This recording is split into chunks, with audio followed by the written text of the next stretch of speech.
Chapter 91 Strange Silence. You are listening at novelfull.audio. The giant eagles and Bjorn are tough fighters, but there are only a handful of them, maybe 7 or 8, while the orc reinforcements just keep on coming, a never-ending tide from Gundabad. The orcs have hunted skinchangers before. They know bear weaknesses and how to exploit them. If they're willing to take some losses, they can bring them down, and those losses, as big as they might be, are nothing compared to this new, powerful enemy that's shown up. Besides skinchangers, even super strong eagles can't fight off 10,000 orcs at once. The truth is, if Levi hadn't cleared out the orc war beasts, those giant eagles probably wouldn't have been able to wipe out the wolf packs.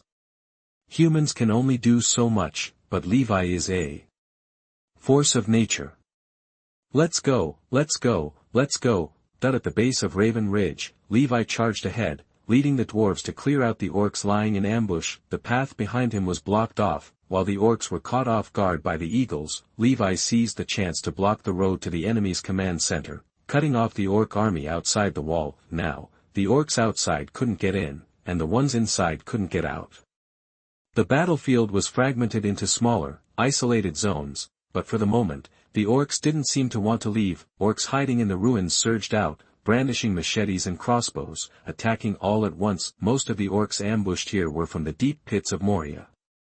They were a little different from the Misty Mountain orcs, more savage and vicious, but that was about it. Levi raised his shield, blocking the incoming projectiles, and charged into the orc horde, swinging his long sword and cutting them down left and right. He plowed his way from the south end of the ruins to the north, realized he'd gone too far, and plowed his way back again. After this back-and-forth carnage, the deep pit orcs were terrified and started to retreat. What kind of human was this? Just then, a new skill ball, Armor Break, appeared. Levi immediately learned it and upgraded it to level 1, learned Armor Break. Armor Break, as the name suggests, after charging, your next attack ignores the target's armor, dealing direct damage. Note, you can't attack while charging. Charging time, approximately 1 second. The way up is this way. Seeing Levi about to start hacking back and forth again, Thorin quickly grabbed him and pointed him in the right direction. Next to Levi, Thorin seemed cautious. Okay, let's go. The orcs at the bottom were mostly taken care of. The remaining stragglers could be left to the dwarf cleanup crew. They could handle it. Following the stairs, Levi headed straight up, killing orcs and chopping wargs without stopping. Some orcs tried to destroy the path, but stones instantly filled the gaps. Others brought building materials to block the way, but the obstacles were cleared in seconds. It was like adventure mode players trying to block survival mode players, utterly delusional. Whoosh! As they walked, several arrows flew at them. Levi turned and saw a group of gaunt creatures emerging from the stones at the side of the path. Goblins. Even the goblins from Goblin Town had come to join the fight. Haha, you're surrounded. While everyone was distracted by the goblins behind them, another group of goblins jumped down from above, screeching, raising their scimitars and clubs, planning an aerial assault. But when Levi looked up and drew his long sword, they realized they'd made a mistake. No, it's that guy. The words were cut short as a goblin was sliced in half mid-air, falling to the side in flames. When the goblins saw the black-armored warrior below, they understood what they'd gotten themselves into. Maybe they were the ones who were surrounded. Retreat. Some goblins scrambled back. But it was too late. A moment later, hundreds of goblin corpses littered the path, most of them burned, a few killed by other weapons. Jump slash skill ball appeared and was instantly learned. Jump slash, when locked onto an enemy, attacking while jumping and falling causes area damage and briefly applies a weakness debuff to the enemy hit. Keep moving. After dealing with the goblins who'd been dragged out to fill the line, Levi led his group to continue the ascent, but strangely, there were no more obstacles along the way. Where did the orcs go? Keely asked, surprised. Maybe they were scared off. Philly always had to answer. Thorin shook his head. No, it's not that simple. Stay alert. Watch your backs. The group kept moving. There's really nothing here.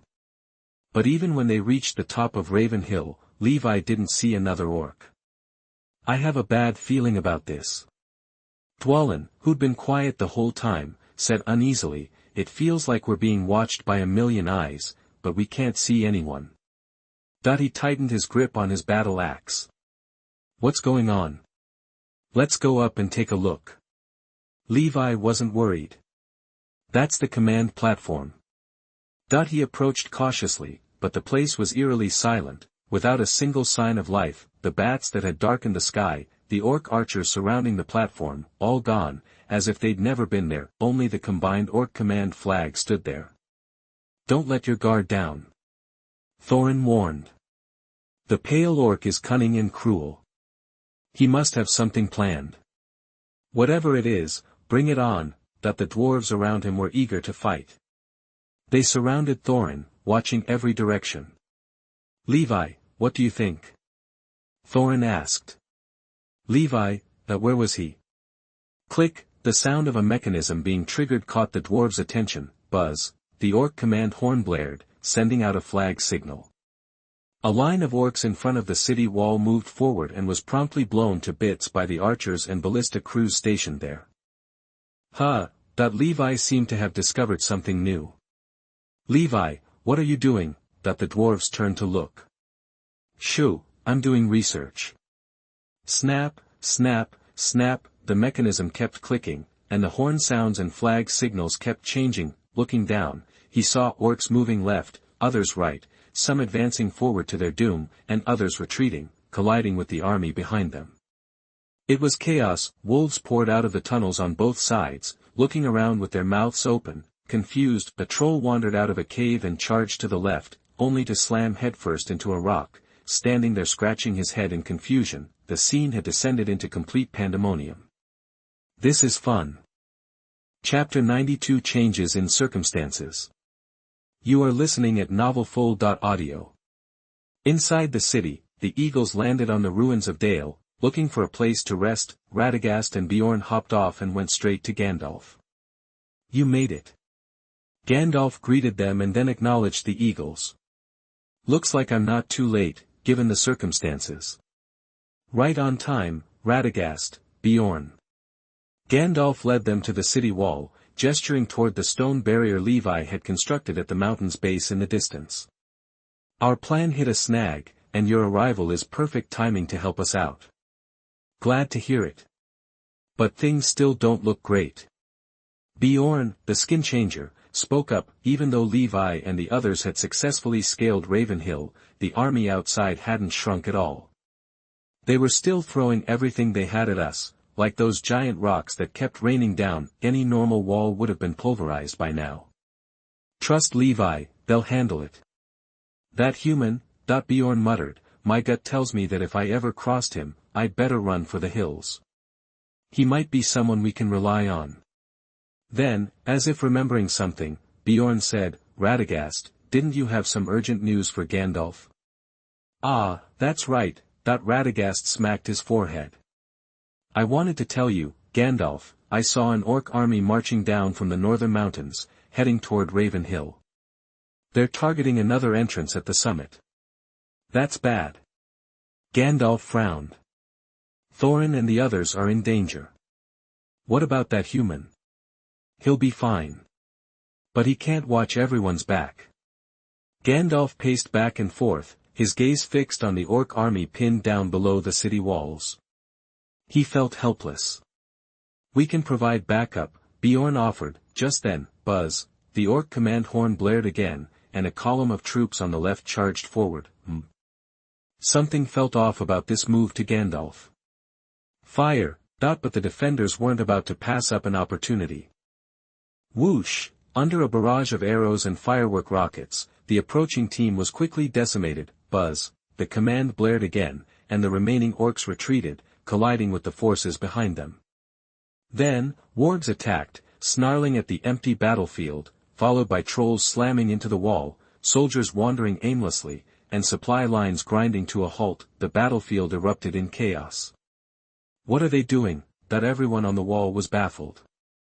I recall a halfling traveling with you, but I don't see him around, Bjorn suddenly said, looking around. Oh, you mean Bilbo? Isn't he over there? Huh. Bilbo? Gandalf, startled, scanned the empty wall. Where's Bilbo? He hurried over to the soldier he'd tasked with watching Bilbo. Where's the hobbit I told you to keep an eye on? The soldier lowered his head and pointed. He was just right there. Where? Right. Why is he gone? Bard, noticing the commotion, approached quickly. He grabbed the soldier, forcing him to look up. He saw dark circles under his eyes. Alfred, Bard frowned. Tell me, when did he leave? Alfred stammered, I'm sorry, sir, I'm not sure. Gandalf felt a headache coming on. That knucklehead, he closed his eyes, took a deep breath, and yelled toward the chaotic battlefield, you idiot, get back here, but his shout was lost on the few nearby. The hobbit was long gone. Meanwhile, on the unnoticed back of Raven Ridge, two swift figures scaled the rocky hillside. We need to move faster, Toriel, Legolas said, bounding upward. I didn't expect the army to arrive so soon. We're a step behind. I hope the people there are okay. When the two elves reached Lonely Mountain, the army had already encircled the wall, preventing them from entering through the main gate. They were forced to change their route, relying on their agility and skill to climb up the mountain's watchtower. Yeah, I hope they're all right. Toriel clutched a small trinket given to her by a dwarf, quickening her pace. Elves are always attuned to emotional shifts. Legolas noticed Toriel's behavior but chose to remain silent. For Toriel, the elven prince saw her as a reliable comrade, or a close friend. He didn't have other feelings for her. Toriel compensated for the family affection that Legolas lacked since childhood. That's why, when Thranduil ordered Toriel to be expelled, Legolas chose to leave with her. When watching Toriel fall into a kind of emotional vortex that she could not extricate herself from, Legolas also chose to remain silent, and even showed implicit support to a certain extent. Although he neither understood nor felt it, he knew that it might be love. That was the most important emotion for an elf. There are bats. Halfway up the mountain, Legolas suddenly grabbed the talons of a large bat and was lifted up. Toriel, caught off guard, quickly grabbed another bat and followed Legolas. Only elves could pull off a stunt like this. Any other race would crash and burn. Soon, they reached the summit of Raven Hill. Finding a safe spot, Legolas pulled out his dagger and finished off the bat, ending their one-way flight. Buzz, the orc horn sounded, and flags were waved. Oh no, they're attacking. Toriel landed beside him and looked up. There, that's their command center. Following Toriel's lead, Legolas took a few steps forward, drew his longbow, and aimed it at their location. Let's see who's calling the shots. With no orcs in sight, it was the perfect opportunity for a headshot. I see him. It's Levi. Legolas stared in disbelief. Levi. Click, click, click. Levi was still gleefully spinning the mechanism, sending out random flag signals. Enough. Stop that. Azog roared from behind a tower, finally losing his patience. He jumped out to put an end to it. Of course, there was a reason he dared to show his face. Behind him, countless orcs from Gundabad marched forward, crossing the ruins and rubble until they stood shoulder to shoulder on either side of Azog. The army stretched as far as the eye could see, no smaller than the one below the mountain. They'd arrived via another path north of Raven Ridge. Within minutes, the entire mountain was swarming with orcs, leaving no space. This was why Azog was willing to confront Levi. Truth be told, he could have held out longer if this army hadn't arrived. Now, let's see what you're really made of. Azog brandished his butcher knife and pointed it at Levi, ignoring Thorin. Prepare for battle. Thorin instructed the dwarves behind him, gripping his sword tightly. Levi, if I don't make it back, tell Bilbo that he's a worthy warrior and a friend I'll always be proud of. You didn't say that before. Remember, you were the first to refuse him to participate in the battle. Thorin shook his head and fell silent. Levi continued, I'd suggest you tell him yourself. I'm not your messenger. Chapter 93 Nemesis. You are listening at NovelFull.audio. Kill. Azog's roar was pure rage. The battle lines shifted. Snap. Flashbangs exploded, forcing the oak ranks to shut their eyes and stumble. Vision clearing, they faced a sudden wall, blocking the already narrow path. Not this again. Azog knew this tactic, the square walls being that guy's calling card, but knowing the enemy's tricks, why hadn't they prepared? Ladders up. The pre-made ladders were rushed forward, Oak scrambling to climb, then, a figure appeared on the wall, dark, heavy armor, gleaming sword, he jumped, boom. A wave of Oak staggered back, strength gone, limbs like jelly, a few swings of the sword cleared a wide space, Azog froze, stepping back, before, he'd have charged this human, eager for the kill, now, he'd throw his whole army at him. Hold him. Bolger, flank the dwarves. Bolger and a crew of Oaks veered back, forgetting about any one-on-one glory, while Azog barked orders. Levi downed several potions, strength 2, speed 2, life recovery 2, the frontline Oaks felt a sudden surge of dread, the air thickening, Levi swept his sword, a wave of flames engulfing and felling them, instant death, no chance, the force was unstoppable, like a raging bear plowing through their ranks. His sword became a bludgeon, shields crumpling under the force, sending Oaks flying. Azog retreated, sacrificing his troops. Something was off. The human's speed and strength were unnatural, impossible for a normal man. Wizard potions. He's a potion brewer too. Tens of thousands of Oaks swarmed, trying to overwhelm him, useless. Azog watched him slash, leap, and cleave. Each strike decimated their ranks. Oaks lunged, but either did no damage or were sidestepped with impossible speed. Thump thump thump, trolls lumbered up. Azog shoved them forward, boom. An explosion tore through the air, shredding Oaks and forcing the trolls back, arms raised in defense. Levi stood, a broad wooden shield raised, unfazed by the blast. Is he Oakenshield reborn? Trolls to the front.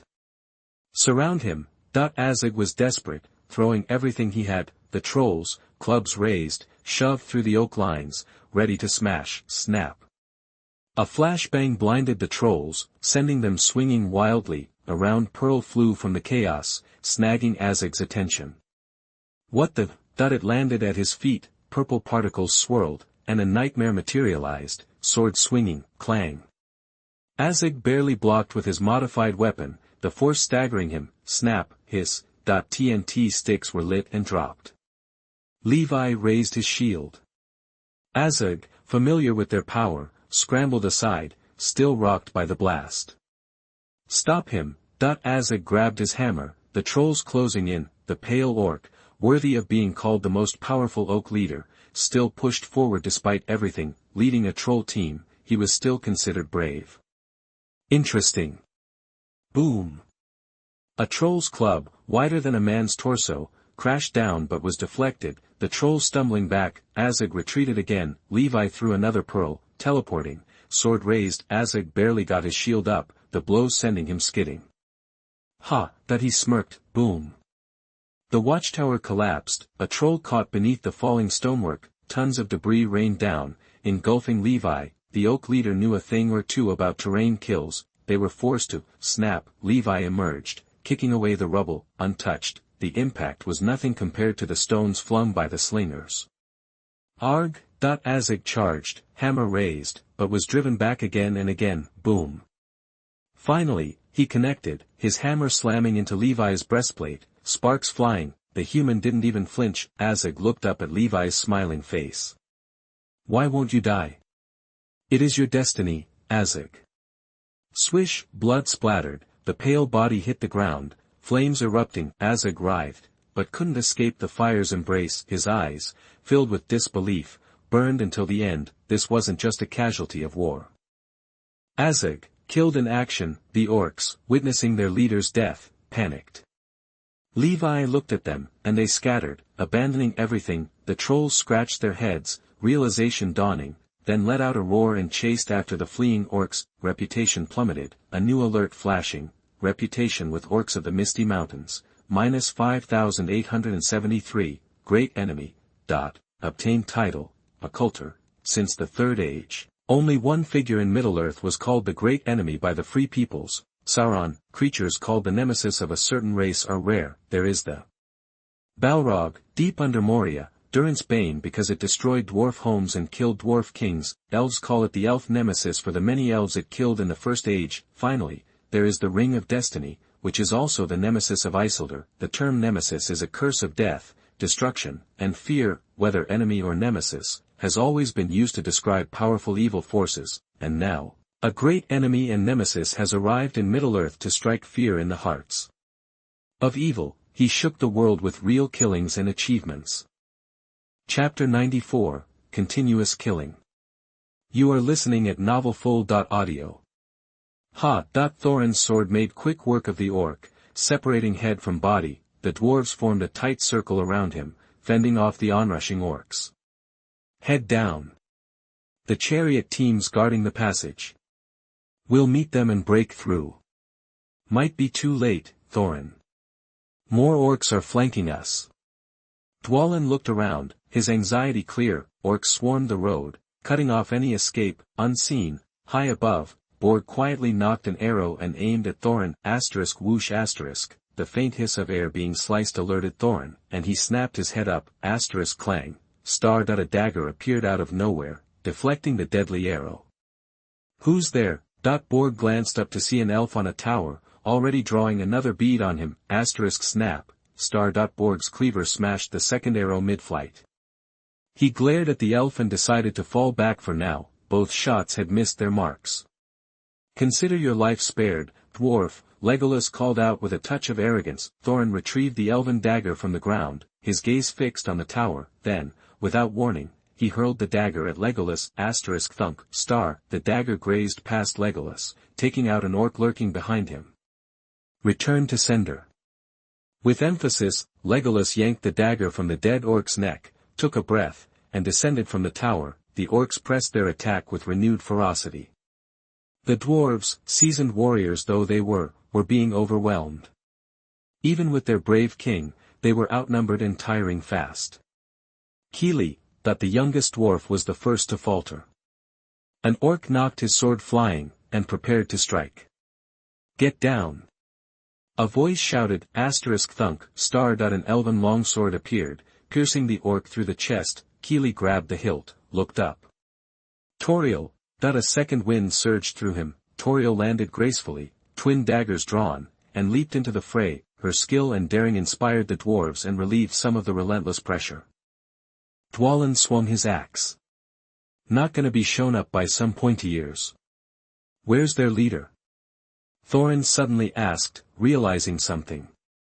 Why's he disappeared after that sneak attack? Up on the second floor of the tower, Legolas watched Toriel join the fight and move to support, only to be cut off by a cleaver blade. It was Bolger. The orc lieutenant calmly stepped forward, blocking Legolas's path. This guy's strong. Legolas's first impression was confirmed.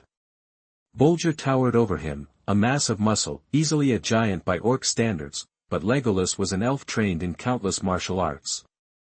And, as a skilled woodland elf, he wouldn't back down just because Borg was big. On the contrary, it ignited his fighting spirit. After a tense exchange, Legolas saw an opening and plunged a dagger into Bolger's palm. An ordinary orc would have screamed and retreated, but Bolger seemed impervious to pain. He clenched his fist around the dagger, wrenched it free, grabbed Legolas, and heaved him over the edge of the tower. If he thought he could kill an elf with a fall from that height, he had another thing coming. Legolas snagged a handhold on a crumbling ledge, arresting his descent. He hauled himself back up, gasping for air. He touched the smear of red on the corner of his mouth, his face twisted in a grimace. A surge of rage washed over him. Legolas reached the top of the tower, but Bolger had vanished. The orc had retreated. Hold the line. Thorin bellowed, still battling. The passage wasn't wide, so if they fought smart, they could hold it. As the dwarves fought with renewed determination, the orcs suddenly parted, clearing a path. A hulking troll lumbered into view and swung its club. Thorin gritted his teeth and rolled clear. The dodge disrupted his rhythm. The orc seized the opening, swarming him, cutting off his retreat. He saw the club arcing down again. Suddenly, a stone sailed through the air and struck the troll squarely on the head, drawing its attention. Hey, big guy. Bilbo? Thorin stared, dumbfounded. What are you doing? Bilbo nodded, gave him a reassuring look, and hurled another stone, taunting the troll. Stupid oaf, over here. The troll roared and, forgetting Thorin, scrambled up the rock face after Bilbo. Bilbo darted behind a boulder. The troll smashed the rock to smithereens, but found nothing behind it. When it turned to leave, Thwack, another stone caught him, the hobbit popped up again, seemingly out of nowhere, as the troll charged away. Borg dropped down from the tower, hurried forward, and flung his dagger at Thorin. Arg! This time, the dagger found its mark. Thorin gritted his teeth, pulled it out, cut down 2 orcs, and glared at Borg. Is this the king of Durensline? More fragile than I expected. Fragile, huh? Come find out. Despite his exhaustion and wound, Thorin raised his sword, facing the orc general, not beaten yet. Strength always comes with a fight, whoosh An arrow zipped past, narrowly avoided by Borg. He snapped the shaft under his heel and glanced up. Ha, elf. Bring it on, both of you. Hearing this, Legolas was filled with an irrepressible fury. He had never been so humiliated. He leaped from the tower, caught the discarded dagger with a kick, and lunged forward. Dwarf and elf fought side by side once more. Rumble, as they prepared to engage, a thunderous sound erupted behind them. A wave of trolls stampeded through the orc ranks. Bolger grinned. Perfect. Get M. The trolls thundered past Bolger, ignoring him completely. What? Bolger whirled around. Behind the trolls, a horde of orcs charged forward in blind panic, as if fleeing something unspeakable. What's going on? The dwarves huddled together, Legolas and Tauriel joining their side. Fear, Legolas said. They're afraid of something. While the orcs were distracted, Thorin ripped a strip from his tunic and bound his wound. He gripped his sword, his eyes narrowed, and looked in the direction the orcs fled. Whatever it is, let it do its work. Can't imagine it'll make things worse than they already are. Bolger grabbed a fleeing orc, grabbing his throat and choking out his words. What is happening? What's going on over there? The orc struggled. Big, enemy, Nemesis. Enemy. Nemesis. Aakak. Burning orcs plummeted from the sky. Bolger's eyes widened, as a dark shape materialized, his heart lurched, triggering a surge of adrenaline. He's here. The figure spoke. Bolger fought down the urge to run. He roared and charged, his cleaver raised. The swords clashed, neither warrior giving ground, but Li Wei had no intention of prolonging the fight. He parried the cleaver, backed up a step, and prepared to unleash his power. Aararg. Bolger charged again, bringing the cleaver down. Crack. A blinding flash of sword light shattered the cleaver and Bolger's armor, biting deep into his flesh. Armor destroyed. With a whoosh, flames enveloped Bolger. The pain of the flames, which he was unprepared for, dropped him to the ground wailing. After a few agonized moments, the orc lieutenant was motionless. Bolger was dead. Chapter 95, After the War. You are listening at NovelFull.audio. Buzz, the orc horns blared, but this time there was no flag. Levi walked to the edge of the command platform and yelled down to the army below. Your leader's dead. Scatter, you gutless worms. Thump, 2 heads tumbled down the mountainside, bouncing off the rocks until they landed on the ground, barely recognizable. I am your doom. Like a pebble dropped in a pond, panic spread. After confirming the fallen heads belonged to their leaders, the orcs went into a frenzy, completely losing it. Even the low-ranking leader responsible for keeping them in formation lost his cool. He couldn't bear to look at the heads or the figure on the command platform. He ended up doing what the other orcs did, running for his life. The whole battlefield devolved into chaos. Looks like it's over, Bard sighed. Maybe peace is finally coming. Huh, they did it. We won. The dwarves cheered and embraced. Dane threw his arms open in excitement, but when he saw Thranduil, he switched gears and hugged Gandalf instead. Thranduil ignored the snub and said calmly, a victory worth celebrating, indeed. Gandalf responded. They outnumbered us by nearly 10-1, yet we won with hardly any losses. It's like a dream. We owe it all to our allies. Levi. Thranduil looked up at Levi on the mountain, silently upgrading his status as an ally. Alright, boys, let's mop up. After a quick celebration, Dane got the army organized to deal with the orcs running around like chickens with their heads cut off. Thranduil snapped out of it and ordered, prepare for battle. Let's go. Gandalf said, drawing his sword and suggesting to Radagast, but the brown wizard declined. "Oh, you go ahead. You know I'm not cut out for this." "I will," Bjorn roared, leaping off the wall and transforming into a giant bear, crashing into the chaotic orc army. No one knows how many orcs died in this battle, but one thing's for sure, Levi was on a rampage. He drove the Gundabad orc army down Raven Hill and into the battlefield like a wolf among sheep. The orcs scattered before him, like magnets repelling each other. It was quite a sight. In the cleanup, Levi personally took down at least 1,000 orcs, skill orbs popping out left and right. The orcs scattered far and wide, and the leaders called a retreat, but Levi kept chasing. When he couldn't keep up on foot, he'd use his elytra to close the gap and keep chopping. "Isn't that a bit much?" that even Gandalf couldn't help but say. Thranduil turned his head. "Gandalf, since when have you been so soft on the enemy?" No, I don't pity the orcs. I just think it's unnecessary." "Nothing's unnecessary." Thranduil was unmoved. Back in the day, some of the more warlike elven lords often did this. It wasn't unusual for one person to cut down hundreds of orcs and take their leaders' heads. One man could be an army, but now, there are only a handful of people in Middle-earth who can pull that off, besides Levi, that is, and he's even stronger in other ways, outside the Lonely Mountain. That's the ticket. Levi picked up another skill orb and turned around, satisfied. The orcs behind him ran screaming into the woods, and they probably wouldn't dare to come out for a long time. Time to head back. After that battle, Levi had refreshed at least one of every type of skill orb, and his basic sword skills were maxed out: armor penetration, thrust, dodge, block, jump slash, roundhouse attack, blade storm, backstab, sword energy, 14 skills in all. Filling the skill manual. Whoosh, Levi casually swung his sword, and a bright white blade of energy shot out and dissipated a short distance away. With sword energy, he now had a ranged sword attack, though the distance wasn't great, 17 meters at most, and the power wasn't anything to write home about. First level sword energy damage was only 3 or 4 points, no fire damage. Perfect for mowing the lawn. Still, with enough combos, the damage could add up.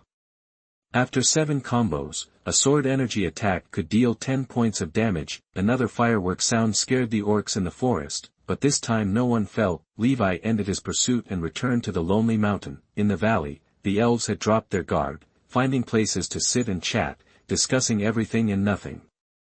Every so often, an elf would clink glasses and down a shot of hard liquor. A dwarf watched an elf drink a full glass of hard liquor without batting an eye, and thought, he's gotta be faking it. Crash, the city gate rose. The dwarves cheered. "Yeah. Welcome our king back." Dane was the first to greet Thorin with a big hug. The other dwarves dropped what they were doing and gathered around to celebrate. "We're proud of you, Thorin." "Thanks, Dane. But the glory isn't mine alone. It belongs to all of us, especially." He pushed Bilbo forward. "Our Mr. Burglar." "Ah, ha." Bilbo smiled at the crowd. With so many people watching and celebrating, he didn't know what to do with his hands. "Don't be nervous, Bilbo. You earned this. You saved our lives more than once and helped us find the Arkenstone. Take a bow." Bilbo nodded, puffing out his chest. Gandalf stroked his beard, smiling as he watched the returning party with Radagast, Bjorn, and the Eagle King standing nearby. The dwarves celebrated enthusiastically, and the humans in the city also gathered around and applauded. The elves' reaction was much more subdued. Though they stopped what they were doing and stood at attention at the city gate, they just watched quietly and didn't do much, just there for the photo op. Only Thranduil said, "Congratulations on taking back your home. I sincerely hope this land can flourish once more." Thorin nodded. "I hope the king of the woodland realm remembers our agreement." "I will." Thranduil replied. While the two were talking, another firework went off, and a louder cheer erupted from the city gate. Chapter 96 Banquet. You are listening at NovelFull.audio. Let's hear it for our hero. That the dwarves are always the first to get riled up, especially Dane. He can be quite the loudmouth in casual settings. following the dwarves' lead were the humans from Long Lake Town. Bard's frown finally eased, a small smile appearing for the first time in days, but before he could say anything, Alfred, ever the eager beaver, jumped in. "Welcome back, our magnificent hero. Everyone, I knew this guy was special the moment I laid eyes on him. Let's hear it for Levi. Long live our great hero." Bard's eyebrows furrowed again. "Alfred, you." Wham! One of the townsfolk couldn't take it anymore and kicked him. "Hey, I'm just celebrating for the hero," Alfred yelled indignantly from the ground. Bam, smack. A mob of townspeople swarmed him, throwing punches and kicks. Some even got in a few extra slaps for good measure. He was soon knocked out cold and dragged away. Levi just shook his head, cringing. The whole thing was just pathetic. The little drama passed quickly. Whoosh, the elves, who had been silent until now, turned as one and saluted Levi. Thranduil even walked up and greeted him. "Welcome back, Levi. We've been waiting for you." Thorin glanced at Thranduil, then at the elven army, pausing for a moment, then he stepped forward and said, "There's a banquet tonight to celebrate this victory, and we hope you'll join us. Like I promised back at the fort, if you ever came to the Dwarf Kingdom, we'd give you a warm welcome. So, let me formally say, welcome to Erebor." Everyone fell silent as they spoke, including Gandalf and his group and the other lords, who watched with smiles. Under everyone's gaze, Levi straightened himself up and replied formally. "Levi, at your service." "Yeah." The crowd erupted in cheers. After this battle, the Lonely Mountain, Iron Hills, Woodland Realm, Riverrun, and other factions all considered Levi an ally, with a status like a lord, second only to the king. And it wasn't just these places that held him in high regard. His reputation would only grow from here, spreading far and wide, until it touched all of Middle-earth, even Mordor. Mordor, -5,000, archenemy, November, 2941 of the Third Age. On this day, the gates of the Lonely Mountain stood open, with dwarves, elves, and humans moving freely in and out. The hall was ablaze with fire, and the tables groaned under the weight of roasted meat and strong drink. A grand feast was underway. For the first time, the dwarves, as hosts, had even catered to the elves' tastes, providing plenty of fruits, vegetables, and lighter fare. "It's quite a feat to get them to stand together peacefully," Gandalf said, plucking a grape from a nearby table and popping it into his mouth. "Not bad, pretty sweet." "Well, not exactly peacefully." Levi pointed to a large table. There, a dwarf and an elf were locked in a drinking contest. A large crowd had gathered to cheer them on. Dwarves typically preferred malt liquor, which was lower in alcohol, but they could drink a lot of it. Elves favored stronger stuff like wine. They might not drink as much, but the alcohol packed a punch. It was anyone's guess who would win, a fair competition if there ever was one. Speaking of drinking, Legolas would have been a natural, but Levi looked around and didn't see him anywhere. After the war, Legolas and Tauriel hadn't returned with them, leaving without a word.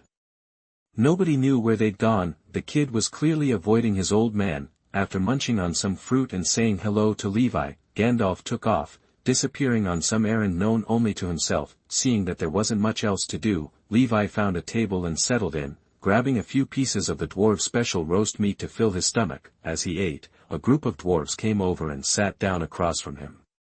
Gloin, Oin, Bifur, Bofur, Bombur, and Balin. Levi recognized them all. They were members of the expedition. "What's up? We heard you once knocked out some dwarf who could really put it away, and you didn't even get a buzz." "Oh, that's right." Levi looked at the aggressive dwarves, a smile playing on his lips. "What, are you looking for payback? I'll take you all on. Don't underestimate us, Levi." Gloin scoffed, "I admit you're better than all of us put together in plenty of ways, but when it comes to drinking, you can't just waltz in here and talk like that to dwarves. It's insulting. So, you want to go head-to-head with me?" "Nope." Gloin shook his head and nudged the widest dwarf forward. "Bombur's got this." "Ha!" Bombur roared, patting his belly. Balin chuckled and brought over 2 large barrels of ale, filling the glasses one after another. The other dwarves watched from behind, eager to witness the contest. Meanwhile, back in the hall of the Lonely Mountain, in front of the throne, Thorin held the Arkenstone, staring at it for a long time, lost in thought. The memories of his youth flashed through his mind. His grandfather had been sitting on the throne, with his father and him standing on either side. He'd watched in awe as his grandfather clutched the white gem that once belonged to the elves. "I'm not like you, grandfather," Thorin whispered, putting down the Arkenstone, unable to look at it any longer. "Thorin." A gentle voice came from the entrance of the hall. Someone had been waiting there for a while. "Gandalf. You seem to be doing well." Gandalf walked over cheerfully, smiling in front of Thorin, something he rarely did. "I've never been better," Thorin replied. "I feel like a wanderer who's been lost in the wilderness for centuries. Hatred and obsession have weighed me down. But now, they're finally gone, and I have a home again." "Good, that's excellent." Gandalf nodded approvingly. He then said, "Thorin, there's something I haven't told you." "What is it?" "It's about your father. Thrain asked me to tell you something on his behalf.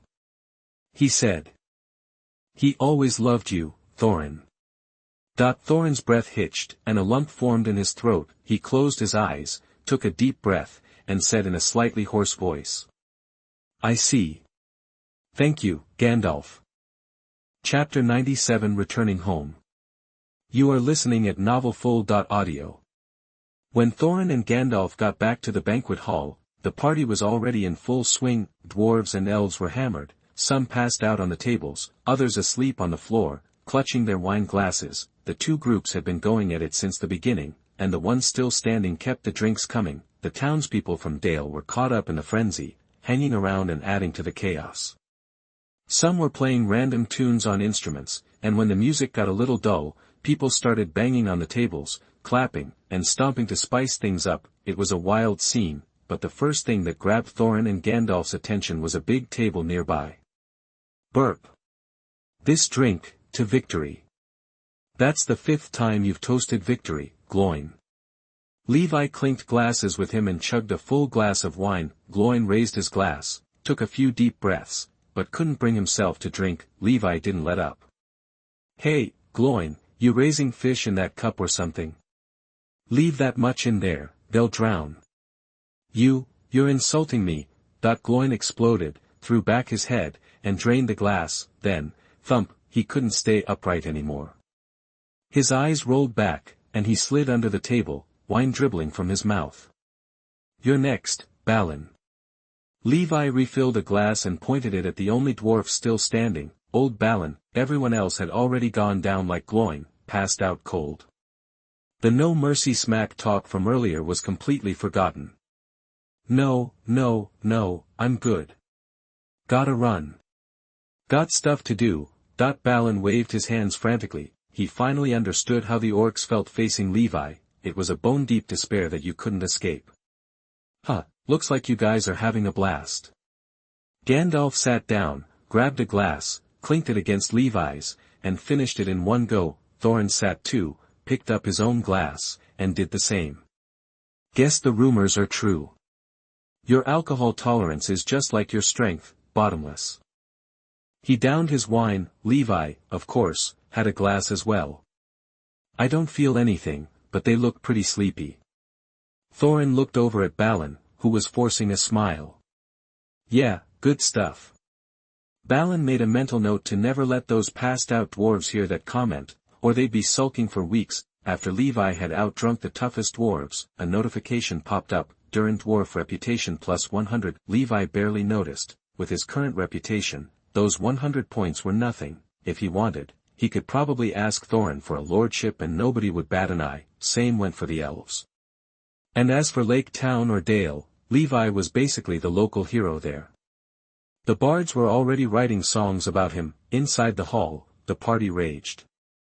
Outside, it was a little quieter. The eagles were too big to move around inside, so they were outside, feasting on meat. Radagast and Bjorn were out there too, chowing down. Radagast wasn't picky, just happy to get a meal. Bjorn, though he could turn into a giant bear, didn't really eat meat.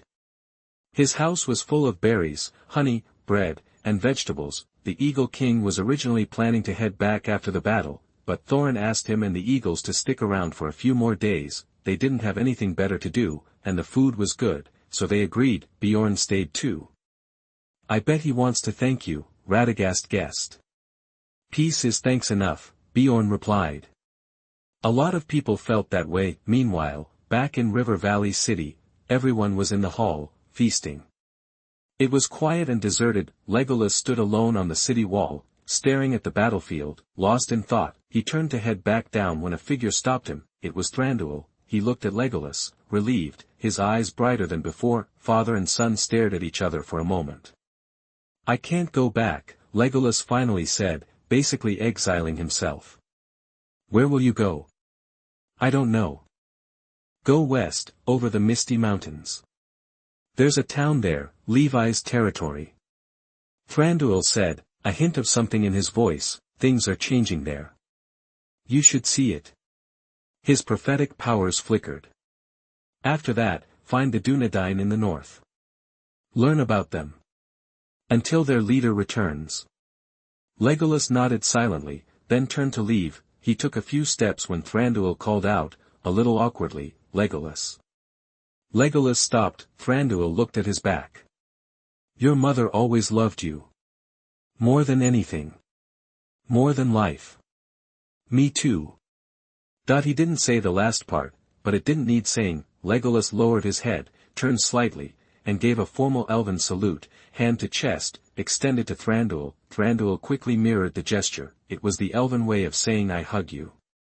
Legolas walked away, disappearing into the night. Thranduil closed his eyes, took a breath, and turned back. He'd been so focused on getting his wife's stolen jewels back from the dwarves that he'd forgotten the real treasure she had left him. As he walked, he saw an elf and a dwarf snuggling together on the other side of the city wall, gazing at the stars. His face fell. He quickly changed direction and avoided them. The night, both quiet and chaotic, slipped away. The next day, the dwarves strapped on their armor and weapons and gathered in the great hall. Thorin, wearing a crown and kingly robes, stood on a high platform. The coronation of the king under the mountain was about to begin. Levi, the members of the expedition, leaders of the different factions, the two wizards, and Bjorn, stood in special seats to watch. Thorin glanced their way and nodded. When the moment was right, Balin raised his sword and shouted, "Long live the king! Long live the king!" The dwarves roared back, raising their weapons. Thorin bowed slowly. The coronation was over quickly. After the ceremony, Thorin personally gave a golden crown to the Eagle King and swore that the dwarves and eagles would be allies forever. Bjorn, who'd helped too, got rewards as well, plus the dwarves' friendship, which improved his opinion of them quite a bit. The wizards didn't want anything. Saruman was the exception, but the others didn't care about worldly things.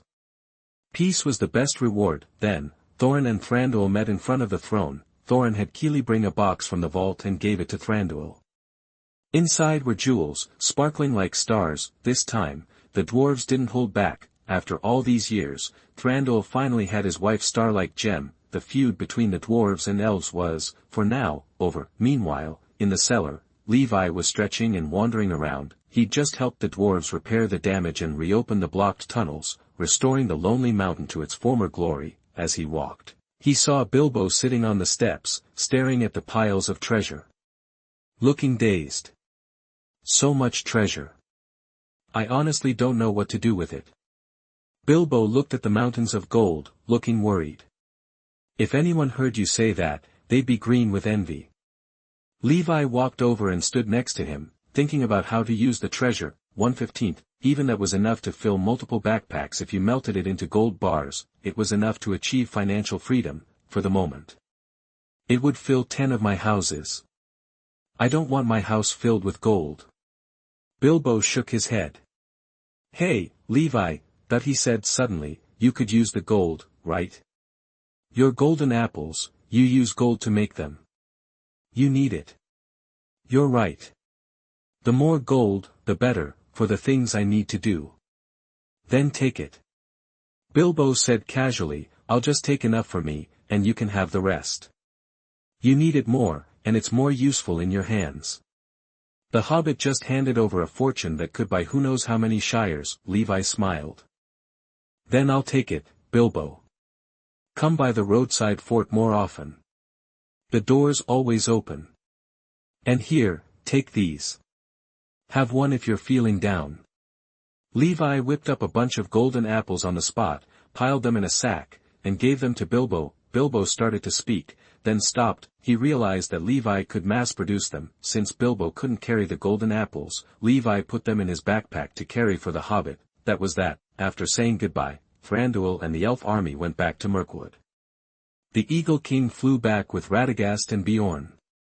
Gandalf and Bilbo hung back, waiting for Levi to join them, but Levi wasn't feeling relaxed. He stood on the city wall of the ruined dale, looking out, with a headache. Down below, a crowd of townspeople were looking at him, waiting for him to speak. Bard came up beside him.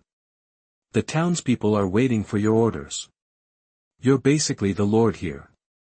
Yeah, but they're not my people. Yes, they are, Bard said, shaking his head. They respect you. They accept you as their lord. Levi looked down. Everyone was silent, but their serious eyes confirmed it. A notification popped up. Population has reached the requirement for establishing a camp. The camp system confirmed Bard's words. Levi opened the camp map. It showed his two territories, Roadside Castle and River Valley City, but they were on opposite sides of a mountain range. Even if it was safe, it would take months to travel between the two. Levi's territory was too spread out, but maybe a road could be built, a really long road, but that was for later. Right now, the problem was River Valley City. In reality and on paper, it was Levi's territory, and the townspeople, and Bard, wanted him to lead. He could probably just declare himself king of River Valley and nobody would object. But there were two people who could lead, Levi, and Bard. Levi was like a god who'd come down from the sky. He killed dragons, fought off orcs, saved lives, and was respected. Bard was a regular guy, like them. He worked hard, lived a simple life, and had a family to support. Even when they were struggling, he still helped the townspeople, feeding them and fighting the corrupt mayor. Reputation had to be earned. The people would follow the gods they'd been saved by. Levi could do nothing, and they'd still follow him. Levi was qualified to be king, but... Bard, are you sure you want me to be lord? Bard said, we all want you. We agreed. Besides, it's already your territory. You are the lord. Okay. Levi nodded. Then, as the lord of River Valley City, here's my first order. The townspeople listened intently. I appoint Bard as my deputy in River Valley City. He'll handle everything. He has full authority. After giving his first order, Levi said to Bard, and I'm handing over 1/15 of the treasure in the Lonely Mountain for you to manage, to rebuild River Valley City. Yes, sir. Bard saluted. Appointed territory deputy, Bard. The townspeople cheered for their lord and his deputy. Sir, what about Long Lake Town? Bard was already thinking ahead. Levi was a little flustered. Don't call me, sir. I'm not used to it. Just call me Levi. We don't need titles between us. Okay, Sir Levi. What was that? Sir Levi. Huh. Levi. That's better. Levi nodded and answered Bard's question. Long Lake Town isn't my territory. Why ask me? But. No buts. I heard the mayor ran off, and the deputy disappeared. I'm here. Someone shouted from the crowd, *thump, *. He passed out, ignoring the chaos. Levi continued. Long Lake Town needs a new mayor. You grew up there, and you know it best. The townspeople want you to lead it. And honestly, I don't care about power or money. Let's leave those to people who are better at it, okay? Bard accepted the job, a little uneasy. Something was weird. Levi gave off a strange vibe. He didn't care about power or wealth, loss or gain. But that didn't mean he didn't care about anything. He could be happy or sad, but it all felt ethereal. It was like he was playing a game, like a king pretending to be a merchant, selling things. He wasn't worried about making money. He was experiencing the life of a merchant, but if he had to sell things for the rest of his life, he wouldn't do it. after the initial decisions, Bard, now the deputy of River Valley City and mayor of Long Lake Town, got to work organizing the rebuild in an orderly way and moving people back to Long Lake Town. Levi became a hands-off manager. He just wanted to go home, harvest vegetables, and build a nether portal between Roadside Fort and River Valley City. 1 meter in the nether was like 8 meters in the real world. He could use this to travel between the two places faster. It was only for his use, but it was still convenient. The portal could only be built in his territory, and Levi had a lot of that. Maybe I could set up a territory just for traveling. With these thoughts in mind, Levi, Gandalf, and Bilbo set out west, passing through Mirkwood, visiting Beorn's house, and being well fed. When they got to the Misty Mountains, they swaggered through the most dangerous pass, but there wasn't an orc or warg to be seen. It was too quiet. "Hello?" Levi shouted into the front hall of the orc town. No answer. "They're not very friendly," Levi said. Gandalf nodded, looking around. "You're right." Bilbo didn't say anything, just looked at the stone door with the 2-meter-high hole, lost in memories. He reached into his pocket and touched something inside. It was still there. The goblins in the orc town were not hospitable. Before leaving, Levi helped block the gate with a big rock, so they couldn't attack travelers. That made the road safe, at least for now. They stayed at the troll's treasure hoard for a while. When they left, Bilbo had a couple of chests full of treasure. Even just that troll treasure was a huge amount of money. It would be one of the reasons people in the Shire would always wonder, how did Bilbo's family never run out of money? But that was another story. Because Bilbo had too much to carry, he postponed the experiment with Levi and headed back to the Shire to unpack. So, at the fork in the road to Bree and Roadside Castle, the three said goodbye. Levi went to Roadside Castle, and Gandalf continued to the Shire with Bilbo. They walked to the edge of the Shire. Gandalf stopped. "We have to say goodbye here."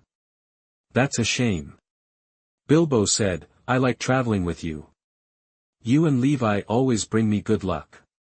"Do you really think so?" Gandalf took a step closer. "Do you really think your adventures and escapes are all because of luck? That ring shouldn't be used carelessly, Bilbo." Bilbo looked up at Gandalf, wanting to argue, but Gandalf stopped him. "Don't treat me like a fool. I know you found one in the tunnel of the orc town." "I didn't. I've been watching you." "Okay." Bilbo admitted it. Arguing with a wizard wasn't a good idea. "I know. I'll be careful. You're a very nice person, Mr. Baggins. I like traveling with you." Gandalf said, "In this big world, you and I are small figures. But sometimes small people change the world because they have no choice." Bilbo didn't understand, but he listened closely. They shook hands, and Bilbo turned to the Shire as Gandalf watched him go. While Gandalf was sending Bilbo home, Levi got back to Roadside Castle.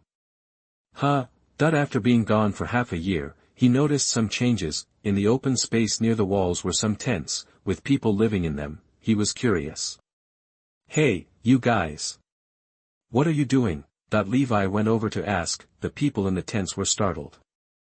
They stopped and came out. When they saw who it was, their faces changed from blankness to surprise. "It's the Lord. The Lord who saved us is back."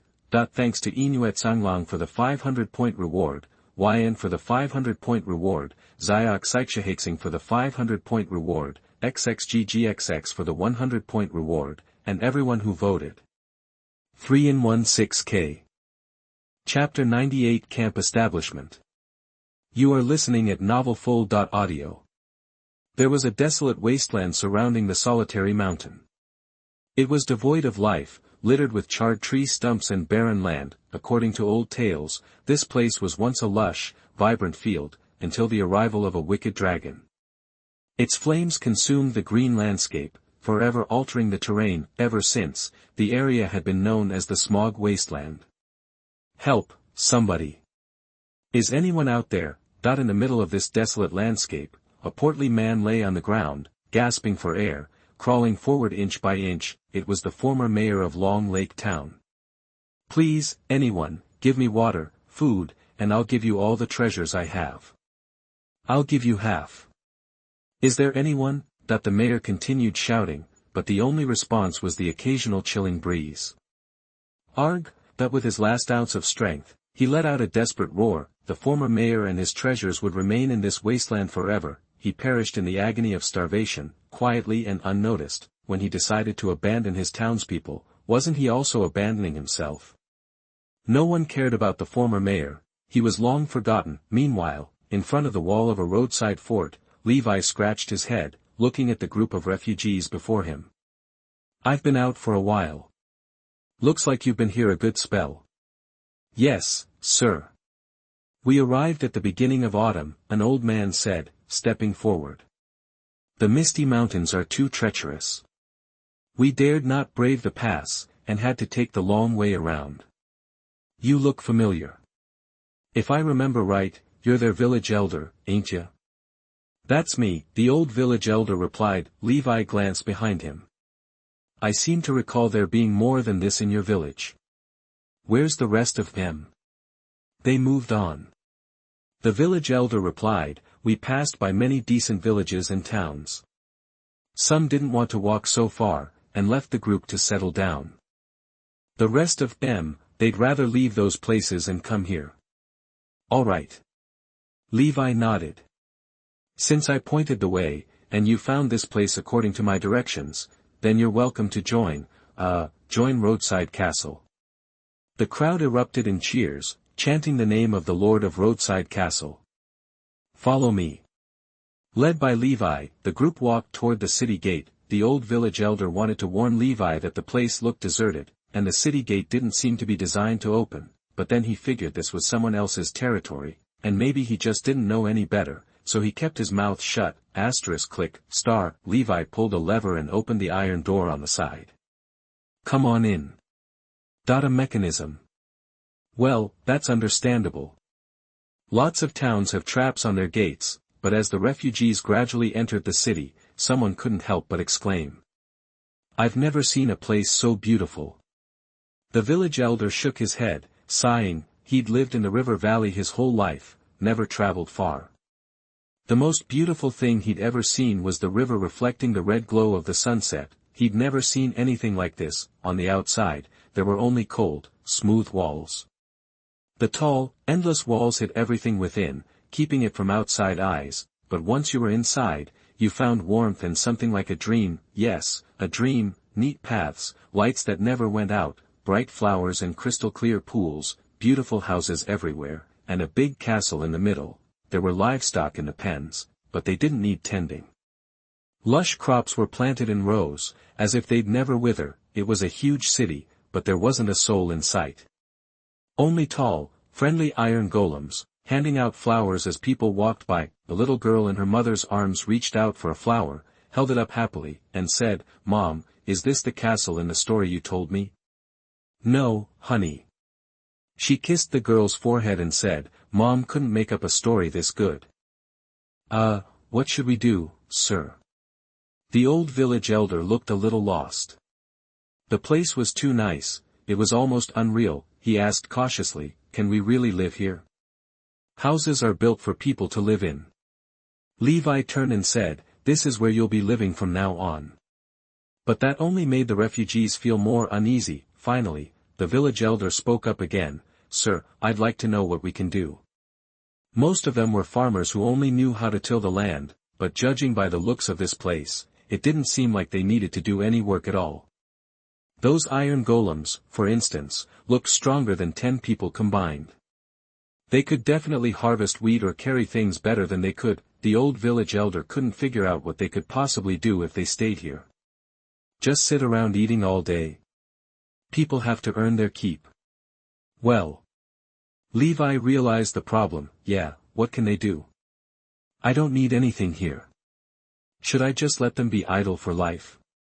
Number of residents has reached the standard, conditions for establishing a camp have been met.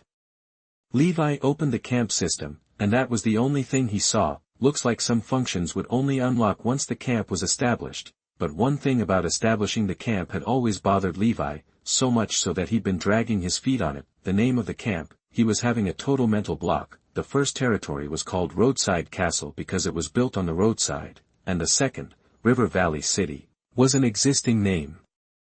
Now he had to come up with a name himself. Should he call it Roadside Camp? Naming is an art. Throughout all of Middle-earth, no camp name is casual. For instance, the Valley Rivendell means Cloven Valley, which fits the terrain perfectly, or the Golden Woodloth Lorien in Elvish, means Dreamflower, which fits the scenery. So, the question is. Levi opened the camp map and took a look, a roadside fort on the plains west of the Misty Mountains, with flowers blooming and beautiful scenery, and a river valley city, built in the mountains east of the Black Forest. Based on the terrain of these two territories, should his camp be called Raven Lorien or Lothdell? If he actually used those names, he half expected two elven lords to show up the next day. Levi shook his head and finally typed in a few words. Free City. Camp, Free City has been successfully established. That'll do for now. The name of the camp can probably be changed later, it'll work for now. Free City State Faction Reputation Opened. Free City State Reputation, Infinity. Landlord System Opened. Landlord Reputation Opened. Permission Management System Opened. As soon as the camp was established, a series of prompts popped up, almost blinding Levi. You guys take a load off, I gotta take care of something. I'll be back. After saying goodbye to the refugees, Levi found a quiet spot and read through the various instructions. First, the camp's reputation. Just as Levi could see his reputation in other camps, he could now see the reputation of others in his own. For example, the refugees resting at the city gate now had a reputation of 0 points, meaning they'd done nothing to harm the camp, but hadn't done anything to help it either. This was a powerful monitoring system. Anyone who made a contribution would be recognized, and it would be accurately reflected in their camp reputation, and if someone did something harmful to the camp, it wouldn't be ignored. With the reputation system up and running, next came permission management. Permission management involved some fundamental aspects of the MC system. Here, Levi could create a class, set the requirements for joining it, and give that class certain permissions. The number of permissions was linked to their reputation. The more reputation, the more permissions they could unlock. For instance, Levi could set up a resident class. The requirement for joining would be a reputation of 10 points. As a resident, you could use tools with MC characteristics, and unlock the permission to craft certain tools on the workbench. Very useful. If this system was used well, the territory's development could even be automated to some extent. Those were the main functions of the camp system. There were also data statistics, like how there were 203 people waiting at the city gate. That saved Levi the trouble of counting them himself. After thinking about it, Levi set up the first initial position, Tourist. Required reputation, 0. Tourists can use wooden tools to work in the territory to increase the reputation of the camp. That was the maximum privilege that could be opened with 0 reputation points. Levi couldn't open more even if he wanted to. Once both conditions, reputation reaches 10 points and swears allegiance to the camp, were met, tourists could be promoted. The next level was residents. With 10 points, residents could unlock the use of workbenches and craft more advanced stone tools on them. Also, after becoming a resident, you could also craft and use boxes, except Levi's. By default, the territory lord's boxes were locked to others, and only he could give others permission to open them. That's enough for now. After setting 2 reputation levels, Levi closed the camp interface and went to the city gate to organize the refugees. As Levi approached, the refugees stood up and looked at him expectantly. Levi looked at the group and said loudly, "Don't worry, there's plenty to do here. We need your help to develop this place. But right now, I think the most important thing is getting a meal and having a place to stay. These folks are looking a bit rough. They all look like they've been hungry for a long time. In that state, it'd be impossible to concentrate on anything, and they'd need to recover their strength first." After thinking about it, Levi placed a large table in the square and brought several piles of bread to put on it. Then, he issued his first command. "Get some food here. Take as much as you can, and then pick a house for your family." After speaking, Levi approached the old village elder. "You got any orders for us, my lord?" Seeing him, the old village elder immediately stopped and waited for his instructions. "You heard what I just said, right? I'm leaving this to you for now. There's plenty of bread, take whatever you want. Those houses are all empty, so pick whichever you like. Once that's done, come find me at the castle. I need help with some other stuff. I'll do as you command. The old village elder bowed and started organizing the crowd. Levi sighed in relief. It was much easier with someone around who had good organizational skills. Seeing the refugees starting to collect bread and look for shelter in an orderly way, Levi returned to the castle and started packing his backpack. It was already overflowing with various dropped items and precious materials like dragon hearts, dragon blood, and dragon scales. Smog's size meant he dropped a lot of stuff. What Levi brought back was only a small part of the more important materials. He kept the rest in boxes in River Valley City, waiting to be picked up when the nether passage was built. Levi was packing his backpack and taking care of his boxes when the old village elder came to find him. "My lord, we've done as you asked. Do you have any other instructions?" "Follow me." Levi crafted a set of wooden tools, put them in his backpack, and took the old village elder to the vegetable field. "Take this." He handed the wooden hoe to the elder. "Try using this to gather some food." The village elder held the wooden hoe, looking left and right. It didn't look like much, but it was an order from the Lord, so he had to obey. Although he was old, the village elder had made it all the way here for a reason. He still had the strength to swing a hoe. Crack, star. As soon as the hoe hit the ground, the old village elder saw a few carrots lying on the ground. He stared, eyes wide, a little disoriented. "Did I see that right? It just popped right out." "Yeah, it just popped right out." "You saw right. That's how it is here. Just think of this place as enchanted. Everything in this territory is magical." "Magic? I understand, my lord." He looked calm, but inside, the old village elder's heart was racing. Our lord is a wizard with powerful magic.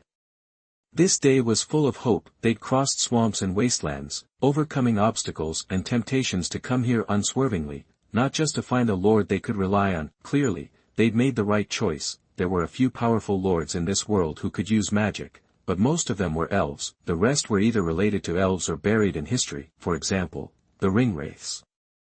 They'd used the 9 rings of men to gain power. One specialized in various magics, becoming a well-known wizard who ruled an area, but even if there was a precedent, it was ancient history. There was only one human lord who could use magic. Now, pick up the carrot and plant it. The old village elder did as he was told, and soon, a green sprout appeared in the damp soil, surprising him even more. "Good, looks like planting works normally." After testing the vegetable field, Levi took the old village elder to the pasture to try feeding the animals, and then took him to cut wood and dig stones. It wasn't like with Levi, when the stones just dropped. Instead, they had to be dug out from their original places, cut off from the ground, and made easy to carry. Only when the old village elder threw the stone into the funnel, or Levi touched it, would it become a normal drop and be sucked away, and if you chose to place it instead of throwing it into the funnel, the stone would return to its original shape, as if it was growing on the ground, needing to be dug with a pickaxe before the connection could be cut again. This might be complicated to understand, but it can be summed up in one sentence: it's one more item slot that cannot be stacked. This feature only worked within the territory. By now, after following Levi around, the old village elder was numb. The experience was so bizarre, he wondered if he was still asleep in a shabby tent outside the city wall. Still dreaming. You need material to dream. Besides, I'm old. It's best never to wake up, the old village elder thought. Levi started summarizing: grow vegetables, raise animals, dig rocks, chop wood, produce food and basic building materials. This is what tourists can do now, and it's also how they can become residents. Chapter 99 Labor. You are listening at NovelFull.audio. After showing the village elder the ropes around here, Levi ran some typical tests, for instance, diving. The properties of water also affect the people in the territory.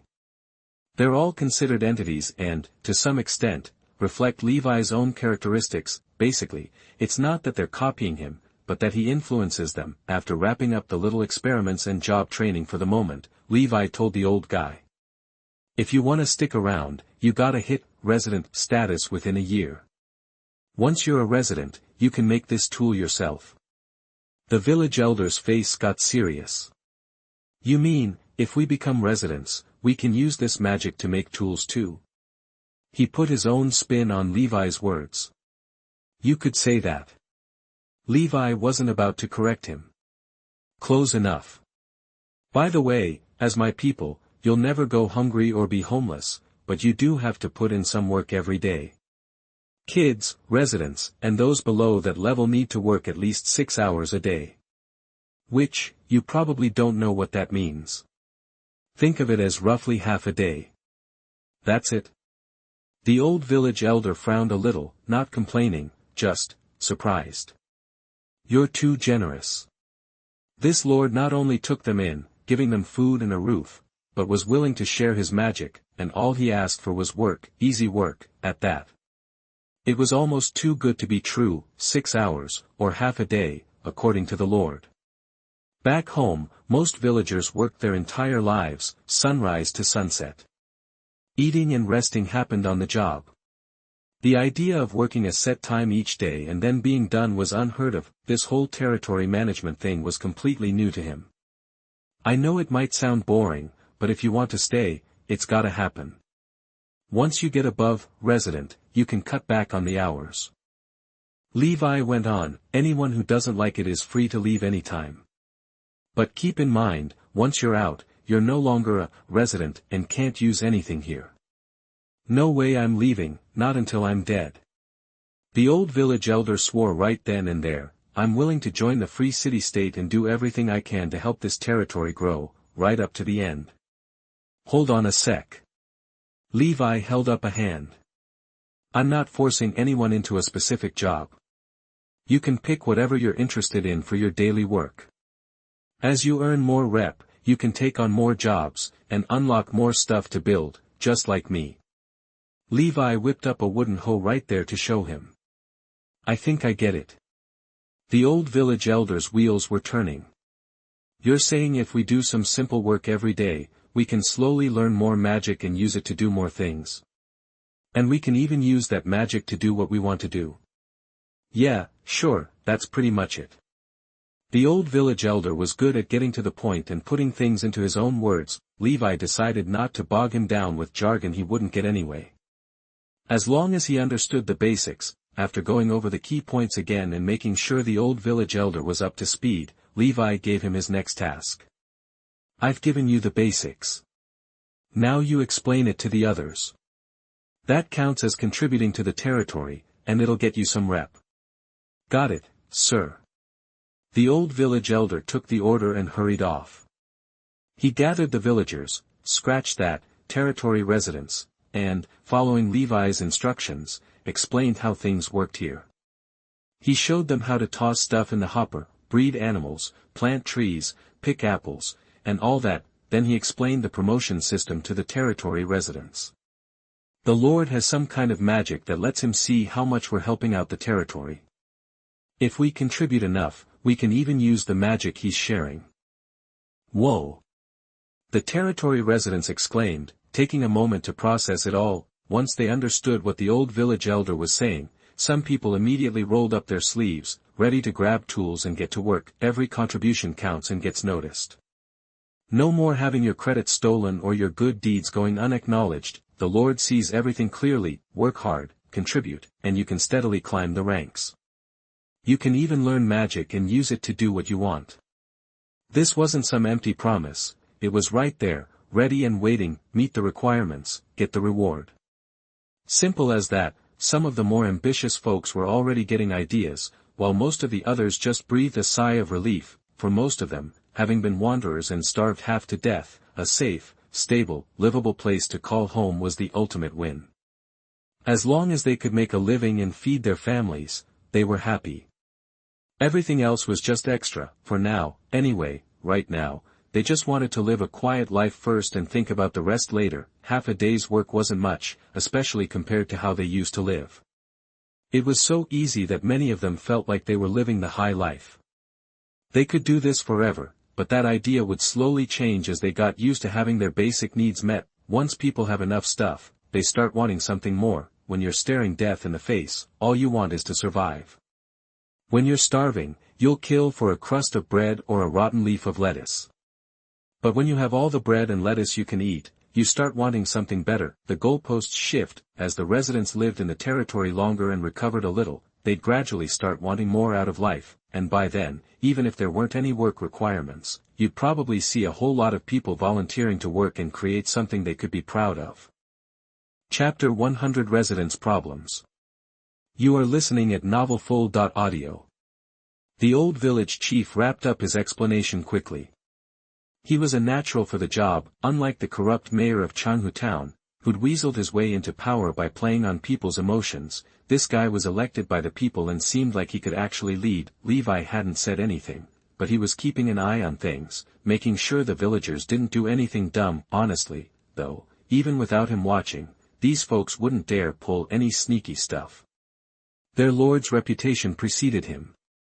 It was so huge that even if they pitched tents outside the city walls, no orcs or bandits would even think about coming close. That reputation alone kept most crazy ideas in check. Plus, now everyone knew this lord had some kind of magic that showed how much they contributed to the territory, making them even more eager to keep things running smoothly. What Levi didn't realize was that their enthusiasm for this visible progress would blow his mind. The residents were putting away their tools in an orderly fashion and getting started on basic production. Levi found an open spot in the city, poured magma around it, and then plopped a fire dragon egg right in the middle. The egg, sensing the heat, immediately started hatching. Levi couldn't place where this egg came from. When it popped up in his inventory, the synthesis table unlocked recipes from 2 modules, Ice and Fire and Dragon Knight. He figured the egg and the dragon inside were compatible with both, sharing traits that could be used by either module. The egg would occasionally flash, showing signs of life, but after a long wait, nothing seemed to be breaking out. Looked like it would take a while. Levi shook his head, grabbed some extra sturdy, fireproof building materials from the warehouse, and built a tight barrier around the spot. That way, if the dragon hatched unexpectedly, it wouldn't cause any problems. Ding, ding, ding. Levi hadn't been gone from the incubation pool long before he headed straight to the blacksmith shop to cast a knockback enchantment on the ancient elven sword. Then, he decided to change its name. Levi had already settled on the name back when he'd fought his way through Raven Ridge and earned the title, October Nemesis. Nemesis, it meant, anyone who faced Levi and this sword would feel like they were up against their ultimate enemy. Levi drew the sword and carefully examined the new inscription, a symbol of his name, etched onto it. This was a sword that would become legendary. It had already slain thousands of orcs and wargs, including 2 orc leaders. From now on, just tossing this sword into a pile of orcs might scare them off. To the orcs, this was a weapon radiating fear. Just seeing it would fill them with dread, like seeing Sauron's blood-soaked mace. After enchanting the sword with knockback and renaming it, Levi eyed another item in his inventory, dragon scales. Armor made from these scales had 6 more armor points than nether alloy, but there was a catch: no knockback resistance. If he swapped his nether alloy gear for these 6 armor points, he'd be more likely to get knocked back or even sent flying by powerful attacks in the future. Think Azog's hammer. Or the massive hands of ogres and behemoths. Ordinary people couldn't withstand that kind of force. If it hadn't been for the nether alloy's knockback resistance, Levi would have been knocked off his feet countless times in Lonely Mountain. After a lot of back and forth, Levi decided to stick with the nether alloy armor for now. It was good enough for the current level of combat. If he really wanted to upgrade, he could wait for the fire dragon to hatch and forge dragon steel. Armor made from that stuff had a whopping 34 armor points. Wearing dragon steel armor, even Sauron might not be able to knock him down. To break that defense, you'd probably need the ring in its prime. Shaking his head, Levi headed towards the gate of hell but stopped, suddenly remembering something. He pulled up the map and started looking. The distance between Roadside Castle and Valley City, as the crow flies, was about 1,100 kilometers. That's a baldness-inducing distance. To go back and forth between the 2 territories, even traveling through hell, meant walking 140 kilometers, and if he wanted to go for ultimate efficiency and build a hell highway from Roadside Castle to Valley City, Even a 1 square wide road would require at least 140,000 blue ice blocks. It took 9 regular ice blocks to make 1 floating ice block, and 9 floating ice blocks to make 1 blue ice block. That meant 81 regular ice blocks to make 1 blue ice block, so building this road would take 11.34 million regular ice blocks, filling over 3,000 large boxes. Levi thought about his stockpile of blue ice from last winter. It wasn't much, not even enough to build a tenth of the highway. He'd been distracted with other things that winter and hadn't been glued to the ice rink. *****. He sighed and left the warehouse. Levi figured he needed to think about this long term, but speaking of it, the weather was getting pretty cold, close to freezing. It looked like they were about to get their first snowfall before winter really kicked in. Soon, it would be time to start collecting ice again. He didn't necessarily need blue ice for the highway. Floating ice would work too, just slower. The max speed for sledding on blue ice was 72 meters per second, and floating ice was 40 meters per second. Still usable, and faster than a horse anyway. Floating ice saved 9 times the materials and could be collected over a whole winter of hard work. Just as Levi was mulling this over and heading back toward the castle, he spotted someone standing at the door. It was the old village chief. "What's up? Something wrong?" "Well, Lord, we have a few questions." The old village chief looked a little sheepish. "Didn't want to bother you, but everyone's really curious and asked me to ask." "It's all good." Levi smiled. "Ask away. Don't be scared. I'm not a troll." The old village chief seemed relieved and laid out the townspeople's concerns. One by one, Levi couldn't help but chuckle. Some folks were wondering if they could take the extra magic seeds and plant them in their yards. The old village chief quickly added, "If that's out of line, please forgive us. Most of us are farmers who've known hunger and wandering. We just saw something that could grow and immediately wanted to plant it, no ulterior motives." "It's fine," Levi replied. "Take them and plant them. The seeds here mature every 3 days, and you can grow several pumpkins a day. Plant as much as you want, go for it. But even though there's plenty of food, try not to waste it." 3 days, the old village chief's jaw dropped. Levi had never mentioned that before. He was floored. He'd thought these magic crops were just resistant to cold and storms and could be planted in winter, but he hadn't realized they grew so fast. I understand. We won't waste a scrap. Thank you for your generosity." The old village chief seemed pretty excited. Levi paused, then asked, "What's your name?" "It's Vader, sir." "Okay, Vader. You're clearly well respected by the residents, and you were their original village chief. So, from today on, you'll be the representative for this community. Basically, you'll collect the residents' opinions and pass them along to me. But remember what representative means. You're just the messenger." "Understood. I'll do it right, sir." Old Vader bowed, looking thrilled. He'd heard of similar representative positions before and understood the gig. He'd just summarize the issues for the residents and then pass on the messages. He'd been doing something similar already, but as village chief, he usually had to come up with solutions. The village chief was there to solve problems for the villagers. Seeing old Vader's excitement, Levi suddenly thought of something else. The villagers, represented by Vader, were experiencing a stable life. They were excited about the crops and knew this place was different. But their kids might not see it that way. That raised issues with education and understanding of the outside world. Levi didn't want people growing up thinking crops ripened every 3 days everywhere. Kids raised like that would have a rough time if they ever left. They needed some basic common sense. He mentioned this to Vader. The old village chief, hearing Levi's concern, immediately saw the problem. He said he'd work with everyone to educate the kids about the differences between life inside and outside the territory. After discussing common sense education, old Vader continued to bring up questions from the residents, mostly trivial stuff like, "Can I take seeds home to plant?" That some even asked if they could work all day because they liked weeding. Levi said it would speed up their path to becoming official residents. Vader headed back with Levi's answers. Levi went back to the castle. Rested for a bit, then took a look around at the territory. he no longer needed to gather basic resources himself. The residents were working smoothly, constantly feeding the collected materials into the funnel to replenish the stockpile. These basic materials would be the foundation for all the big projects to come.